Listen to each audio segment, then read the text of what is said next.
Hello everyone, welcome to the Tim Booker channel. I wish you a pleasant listening experience. The book I will interpret for you today is Modern Man in Search of a Soul. I will tell you the core content of this book. Why are modern people obsessed with the question of the soul? Why are dreams the gateway to exploring the soul? What kind of psychological differences exist in different stages of life?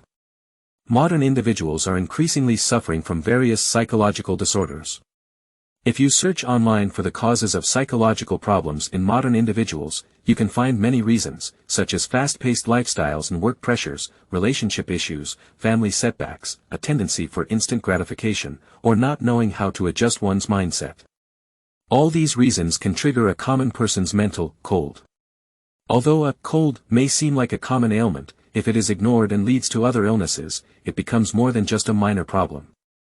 Some people say that mental colds have always been prevalent throughout history, but in the past, psychological issues were often attributed to neurological disorders and even associated with various heretical beliefs and supernatural beings, leading people to neglect the importance of mental well-being. Along with the rapid development of modern society, the constant updating of knowledge, and the complexity of interpersonal relationships and ideal beliefs, the delicate balance within some individuals' minds gradually becomes unstable, making accumulated psychological problems increasingly severe. When it comes to experts in the field of psychology, the first name that comes to mind is Sigmund Freud. Indeed, someone once conducted a survey, randomly intercepting 100 people on the street and asking them to name any deceased or living psychologist.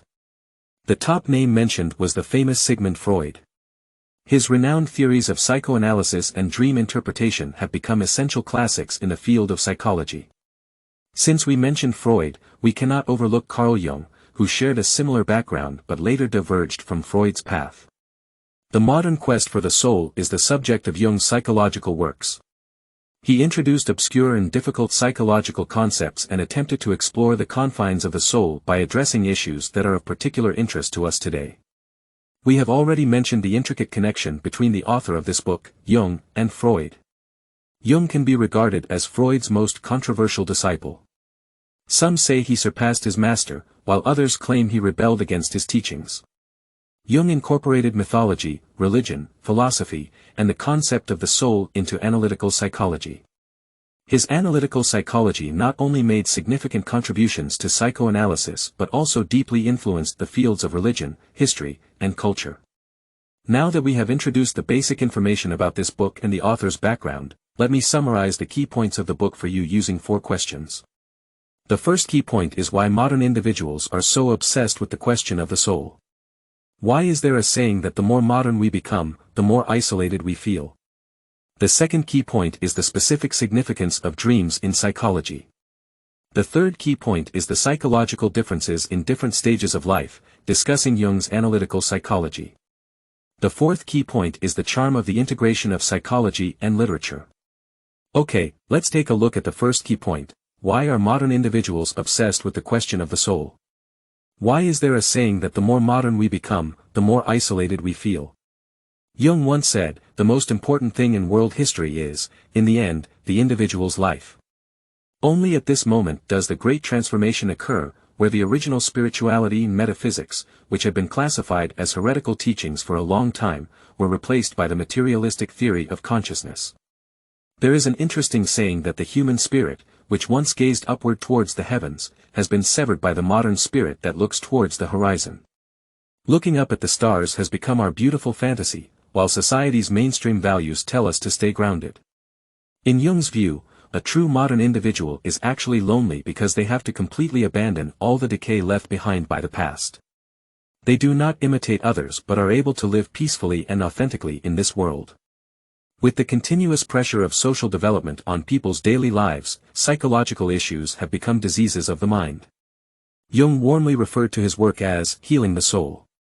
In the past, we blindly regarded psychological disorders as signs of a troubled mind.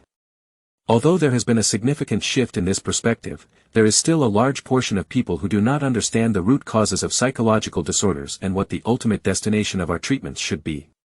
Jung gave a poetic example, stating that within each person lies a seed of future development, and this seed is divinely significant in its ultimate meaning. Jung's purpose, or rather his profound mission, is to help this seed sprout, bloom, bear fruit, and fully realize its inner potential. Have you ever had a similar experience? Sometimes you may find yourself at odds with the world, where people around you tell you that your thoughts and actions are wrong, yet you haven't violated any fundamental principles.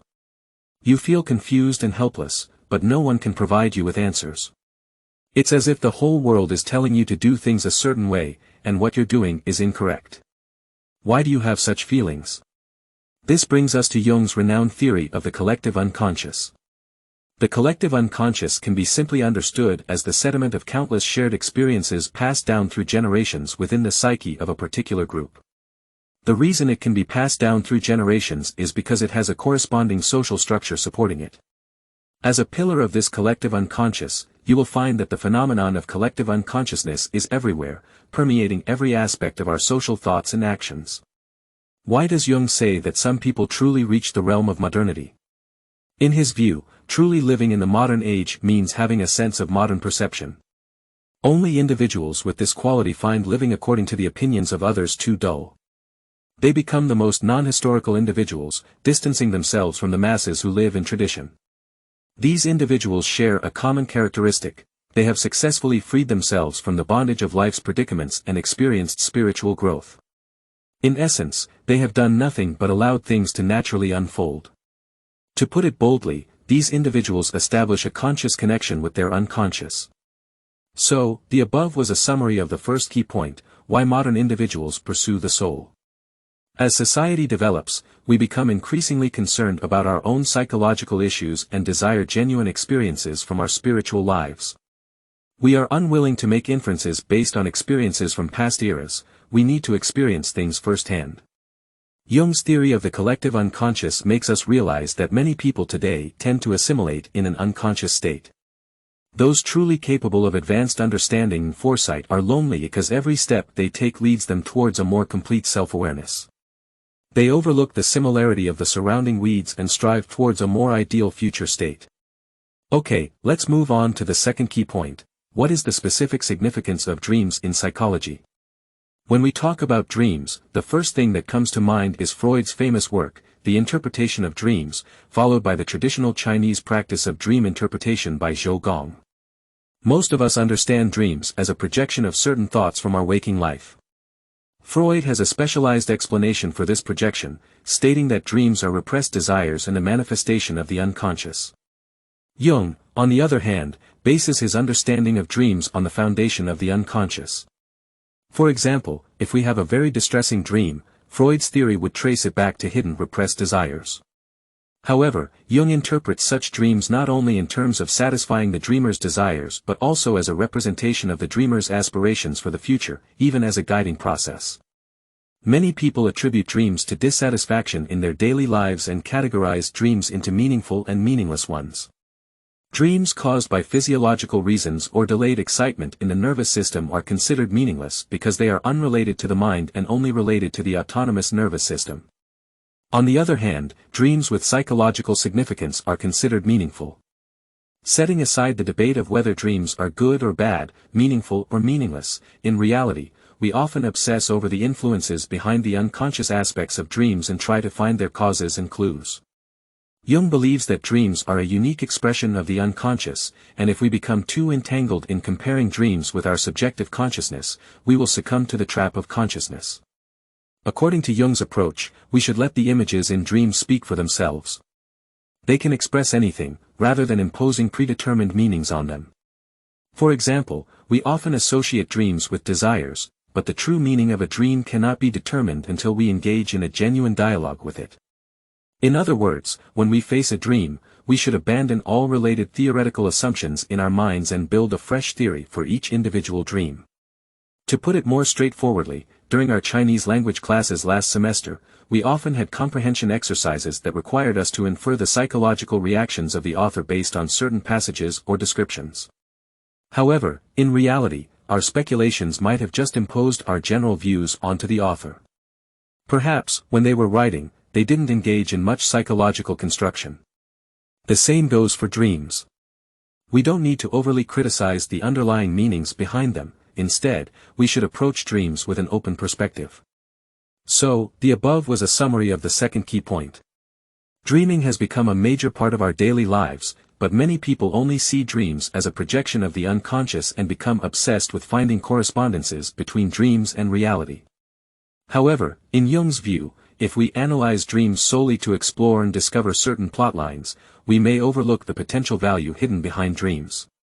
He pursues the profound significance of the collective unconscious theory behind dreams. Dreams are a natural psychological phenomenon that should be focused on for their own sake, rather than triggering free associations. Okay, let's move on to the third key point. In the previous discussions, we have talked about the obsession of modern people with the soul and the distinction between modern individuals and pseudo-modern individuals based on Jung's theory of the unconscious. We have also discussed the influence of the theory of the unconscious on dreams. However, if we analyze it according to the stages of life, we will find an interesting phenomenon. That is, whether it is the contemplation of dreams or the views on solitude and the soul, they tend to emerge during the youth period. Jung once said that if we compare the path of life to the movement trajectory of the sun, our childhood period is in the east, which is the time when we initially form our understanding of the world. In the final stage of old age, we become carefree again, returning to our initial perspectives on everything. The middle stage of youth is precisely the stage where our inner emotions are the most complex and our inner state is the most active. During this stage, the realities of society shatter the childhood dreams of most people. During this time, they feel that their emotions, memory, thinking ability, and self-awareness are constantly strengthening. They begin to contemplate on the meaning of life, life purposes, life ideals, and a series of complex questions. When these questions conflict with our previous cognitive framework, we experience an internal sense of imbalance, and in severe cases, it can even lead to psychological illnesses. Many people may think that mental health issues have nothing to do with themselves and believe that people with psychological problems are easily distinguishable, just like physically ill people. If a seemingly normal person goes to see a psychologist, many people would think they are being overly dramatic or fragile. However, when a person who seemed happy on a regular basis commits suicide due to psychological problems, it evokes a sense of lamentation among some people. What kind of psychological issue could be so severe? How should we deal with such problems? We have already mentioned Jung's theory of the unconscious in the previous sections. According to Jung's perspective, in fact, every person is an unconscious and intuitive primitive being. After being influenced by various aspects such as culture and society, the parts of our inner self that naturally belong will inevitably collapse, leading to a brief period of panic. Those who suffer from psychological illnesses will inevitably find themselves in a state of isolation under the pressure of various issues. The constant appearance of these issues intensifies our understanding of consciousness, as if someone is constantly indoctrinating us with certain theories. When these questions remain unanswered, our minds become clouded, leading to panic and unease. Furthermore, individuals who experience psychological illnesses often have emotional entanglements or painful points in certain aspects. Jung refers to these as complexes. These complexes often represent something that we cannot fully grasp or something that exists outside the scope of our normal understanding in our minds, as if they were obstacles. He believes that these obstacles are also motivations that drive us to seek answers to certain problems. Although complexes, like personal emotions, form certain emotional experiences in the mind, they constantly wander within the psyche. If we are not careful, they can lead to mental blockages and ultimately trigger illnesses. How can we better control them? Jung has a famous saying that today people seem to know that we have complexes, but few people know that complexes also have us. When negative complexes release energy, we need to learn to care for and coordinate them, allowing the flow of complexes to remain within our controllable range. So, the above was a summary of the third key point. We mentioned the stages of psychological development in human life. Apart from the ignorance of childhood and the return to simplicity in old age, the youth and middle age periods are the stages where we are most prone to psychological problems. Our preconceived experiences and thoughts are constantly challenged by the realities of society, and some people may have difficulty controlling their emotions, which makes them susceptible to psychological problems. Jung believes that there is something like a complex within each person, and we should strive to control it before it releases negative energy and try to understand it as much as possible.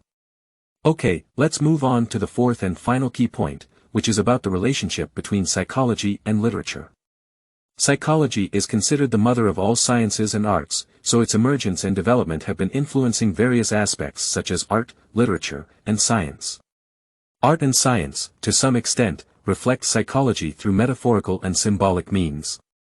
For example, when studying an artwork, we first need to understand the intentions and creative direction of the artist and explore the implicit meanings behind the work. Literature, on the other hand, uses language and words as tools to vividly reflect the theories of psychology. One of the most famous influences is the impact of Freud's psychoanalytic psychology on symbolism in literature. Symbolism, originating from France, is a literary movement that advocates the expression of one's melancholy and sorrow, expressing a disdain for the ugly and dark aspects of reality. Freud's theory of dream interpretation, which he studied in The Interpretation of Dreams, supported symbolism by highlighting the meaningful aspects of dreams, allowing them to confidently support their desired dreamlike worlds. Furthermore, Freud's psychological perspectives, to some extent, provided theoretical support for symbolism. We often believe that literary works are the result of artists and creators engaging in a secondary creation based on their personal experiences and emotional encounters. However, Jung believes that we should not only immerse ourselves in discussing the quality of artistic works from a psychological perspective but also focus on the psychological tendencies behind the creators. In his view, literary works are more like manifestations of the collective unconscious, something that transcends the individual. Every great work of art is objective and non-individual in nature. In simpler terms, they believe that literary works are products of the collective unconscious. Let's temporarily set aside the discussion of whether this viewpoint is right or wrong, but from Jung's perspective, when discussing literary works from a psychological standpoint, he focuses more on considering the creators themselves. He has directed our attention to a broader field, which is the mystery of the relationship between humans and nature, humans and the universe. While Jung's perspective on the relationship between psychology and literature may seem somewhat obscure, we need to understand that psychology agrees with the viewpoint that literature is the study of human beings. Literary creation is the crystallization of the writer's spiritual creation and mental activity. Literature should pay more attention to portraying the human psyche and conveying the emotional aspects. So, the above was a summary of the fourth key point. Psychology can also be used to study literature because human psychology is the foundation upon which all sciences and arts rely. On one hand, we desire to use psychological research to explain the formation of artistic works, and on the other hand, it can reveal the various factors that contribute to people's artistic creativity. Alright, with that said, we have covered most of the topics today. Let's take a moment to review the content we shared with you. Firstly, with the development of society, we have become increasingly concerned with our own psychological issues and seek genuine experiences from our mental lives. This is the aspiration of our generation. We have begun the exploration and pursuit of our inner selves. Jung believed that a true modern person would not walk the same path as ordinary individuals. They would completely distance themselves from traditional mainstream living, venture to the end of history, and face whatever may happen with a transcendent mindset. To some extent, the more modern a person is, the more lonely they become. Secondly, our understanding of dreams has always been based on projecting certain unattainable aspects of reality. Freud believed that dreams serve the purpose of repressing the desires of the mind or throwing things that cannot enter consciousness into the realm of the subconscious. Jung, on the other hand, viewed dreams as a pathway to self-integration. Dreams have broader significance for an individual, possessing more spirituality or even divinity. Jung regarded dreams as an existence that we have not yet separated from our psychological essence, allowing us to view the existence of dreams themselves from a fresh perspective. Next, Jung's analytical psychology suggests that the most significant psychological problems in a person's life occur during their mid-adulthood. Jung's most famous concept in analytical psychology tells us that, on one hand, we should recognize that every person is an unconscious and instinctive primitive being. After being influenced by various aspects such as culture and society, the parts of the self that belong to nature will inevitably collapse, leading to a brief panic. Secondly, we should have a correct understanding of the plot in our minds. When negative emotions weigh us down, we should rationally control them. Lastly, we discussed the relationship between psychology and literature. Freud's psychoanalysis, James's views on stream of consciousness, and Jung's theory of the collective unconscious have all had significant influences on literary creation. The introduction of psychology not only helps us analyze the various psychological descriptions presented in literary works but also enables us to understand the motivations behind the creators in a more objective manner. That concludes the summary of all the content we covered today. Congratulations on completing another book. Thank you all for your support and attention. Please subscribe to the Tim Booker channel, like, and share this valuable knowledge with your friends. Let us combine wisdom and practice to achieve our financial goals and create a better future. Thank you, and goodbye.